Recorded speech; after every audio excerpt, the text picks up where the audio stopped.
13e édition, donc c'est parti pour le mois d'octobre. C'est parti pour le mois d'octobre. On est aujourd'hui donc à la 13e édition du Job Fair de Carrière Hub à Port-Louis, au Codan Waterfront. On attend aujourd'hui entre 3000 et 5000 visiteurs pour une vingtaine d'exposants et des centaines d'opportunités d'emploi.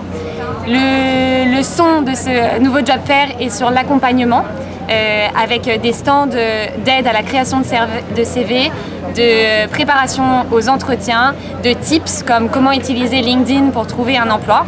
Venez nombreux échanger avec les entreprises présentes, que ce soit pour trouver un job aujourd'hui ou pour préparer la reprise de 2021. Donc 2020, la 13e édition, avec 20 entreprises, avec une application aussi.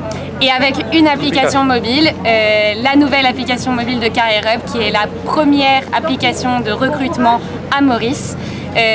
Cette application sert bien sûr à trouver des emplois, mais elle est localisée surtout avec une technologie de géolocalisation qui vous permet de trouver des emplois près de chez vous et de postuler directement depuis le bus, depuis votre maison, votre jardin, n'importe où. Donc si je regarde un peu bien le carrierehub.mu, l'application, Oui. donc on peut avoir des renseignements sur les jobs qui sont affichés actuellement. Vous avez, comme on dit, compagnie. Je parle de compagnie, c'est quoi, un profil des compagnies ou bien des postes qui sont mis par les compagnies? Les deux. Alors sur la plateforme web carrierehub.mu, vous avez le profil de l'entreprise qui vous permet de voir dans quel univers vous vous plongez avant de postuler, tous les jobs disponibles. Sur l'application, c'est un peu plus straightforward, directement sur les jobs. Après, on vous invite bien sûr à faire des recherches sur les compagnies quand vous postulez pour un emploi. Et également, vous trouverez sur l'application des tips sous forme d'articles de blog sur comment valoriser votre application en règle générale. Et après, peut-être Marine a oublié le CV Builder, qui est très important parce que c'est la première approche de l'employé. Elle va regarder si on a les diplômes, les qualifications pour le job. Exactement. L'application vous permet de rentrer dans des champs prérequis vos informations et sortir un CV fait tout joli qui vous permet après d'être imprimé et de venir donner sur le terrain comme à un événement comme aujourd'hui. Donc il y a une facilité pour transformer cela en un document PDF, on pourrait dire? Oui, complètement. Il y a juste à appuyer sur le petit bouton Download et ça sort tout prêt.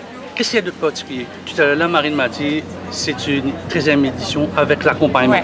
Alors, quand on fait l'accompagnement, je me sens un peu docteur, on fait l'accompagnement médical, on est dans des stages un peu difficiles pour une famille. Qu'est-ce que ça veut dire l'accompagnement dans le monde du travail? L'accompagnement, surtout dans une période de crise comme aujourd'hui, donc le chômage a augmenté de manière exponentielle depuis la fin du confinement national. L'accompagnement, c'est effectivement à la fois soigner, donc essayer de se dire des personnes qui sont aujourd'hui dans des situations difficiles et qui ne savent pas comment forcément aborder le marché de l'emploi.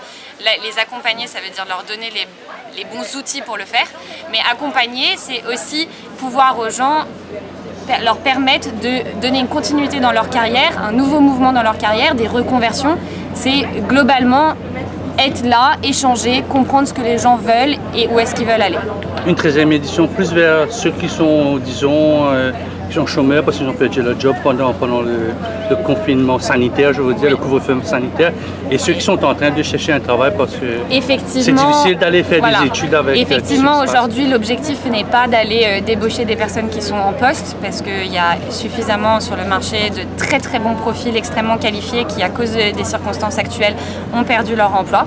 Donc on a visé particulièrement via des outils LinkedIn, des gens qui avaient inscrit sur leur profil Looking for Opportunities, qui est un super moyen de rentrer directement en contact avec les personnes qui sont vraiment ciblées par ces job fairs.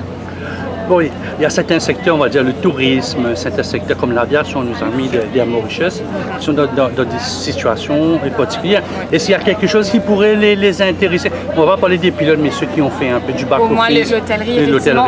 Alors, c'est vrai qu'une des particularités de ce job fair-là, c'est que normalement, on a toujours 3 piliers dans les job fairs. L'hôtellerie, l'IT, les BPO.